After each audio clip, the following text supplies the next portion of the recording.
How to overcome divorce. We overcome divorce by forgiving. You have to forgive that person. Listen, there was a point that you loved that person enough to marry that person.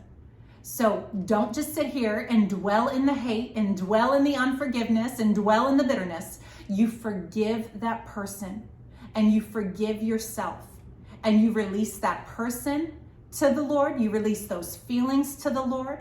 You declare that all bitterness and rejection and anger and unforgiveness is uprooted and removed from your life.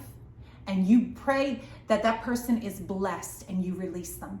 And listen, sometimes we're like, I'm not blessing my ex-spouse. There's no way that I'm blessing that. You think I'm going to pray that he gets a better car or that she gets a bigger house? Absolutely not. Listen, that's not the blessing that God is going to bless somebody with when we pray that the Lord blesses them.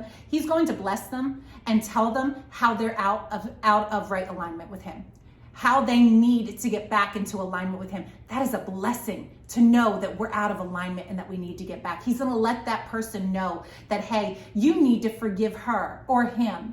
Hey, you need to release this.